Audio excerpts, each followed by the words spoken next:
Selamat pagi adik-adik sekalian.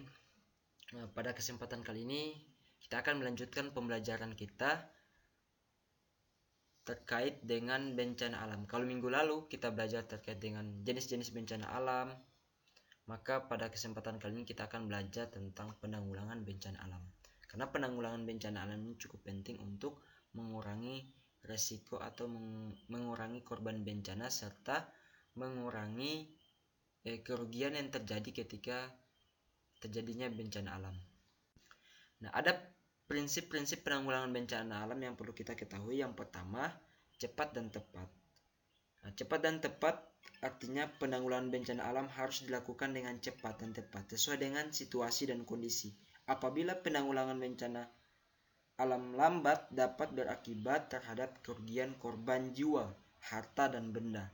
Kemudian yang kedua, prioritas. Penanggulangan bencana alam harus prioritas.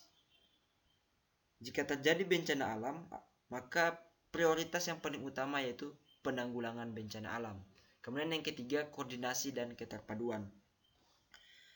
Dalam penanggulangan bencana alam mesti ada koordinasi, kemudian ada keterpaduan. Di mana koordinasi ini didasarkan pada instansi-instansi yang mendukung serta masyarakat pada umumnya. Kemudian yang keempat itu berdaya guna dan berhasil guna. Penanggulangan alam, bencana alam didasarkan seefektif dan seefisien mungkin baik dari segi tenaga, waktu, dan biaya. Hal inilah yang tersebut dengan penanggulangan bencana alam, prinsip berdaya guna.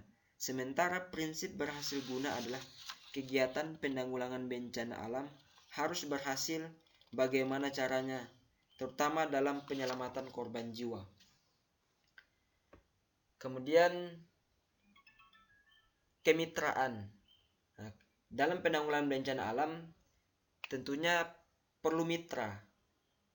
Misalnya pemerintah melakukan mitra dengan pihak swasta maupun masyarakat, termasuk LSM, Lembaga Swadaya Masyarakat. Hal ini mengingat bahwa bencana alam mencakup semua elemen kehidupan dan tidak mungkin dapat ditanggulangi oleh salah satu pihak saja. Maka kemitraan dalam prinsip penanggulangan bencana alam penting. Butuh berbagai komponen masyarakat bahu-membahu dalam penanggulangan bencana alam agar penanggulangan bencana alam ini bisa dilakukan secara efektif ketika dilakukan secara berkolaborasi dengan berbagai pihak. Kemudian yang ketujuh, pemberdayaan. Pemberdayaan sendiri yaitu untuk meningkatkan kemampuan masyarakat dalam memahami karakteristik bencana alam dalam rangka mengantisipasi kerugian. Pemberdayaan masyarakat dapat dilakukan dengan berbagai macam tindakan seperti pelatihan mitigasi bencana, sosialisasi, dan pendidikan kebencanaan. Kemudian non-diskriminatif. Jadi dalam penanggulangan bencana alam tidak bisa diskriminatif. Dia prinsipnya harus semua ditolong, tidak ada membeda-bedakan satu dan yang lain. Karena terkait dengan bencana alam maka semua punya hak untuk ditolong. Semua terkait dengan nyawa, kerugian, dan baik non materi dan material. Kemudian yang terakhir itu non proletisi, artinya penanggulangan bencana alam baik sebelum, saat kejadian bencana, dan sesudah. Dilarang menyebarkan ajaran agama atau keyakinan tertentu. Kemudian itu ada siklus penanganan bencana. Ya, yang pertama itu ada pembangunan sarana dan prasarana. Jadi pembangunan sarana dan prasarana ini mesti mendukung. Misalnya mobil pengangkutan, tempat penyediaan lokasi bencana alam, dan yang lain-lain. Kemudian yang kedua itu mitigasi. Jadi masyarakat atau dinas-dinas terkait itu melakukan pemetaan penyiapan perangkat lunak, penyiapan program penanggulangan. Jadi ada pemetaan terlebih dahulu. Mana daerah-daerah yang rawan bencana alam. Kemudian sudah dipetakan, dianalisis, kemudian disediakan bahan-bahan apa yang diperlukan ketika terjadi bencana. Maka Makanya pentingnya pemetaan agar ketika terjadi bencana alam resikonya semakin kecil. Kemudian yang ketiga itu kesiapan. Posko, publikasi dan latihan.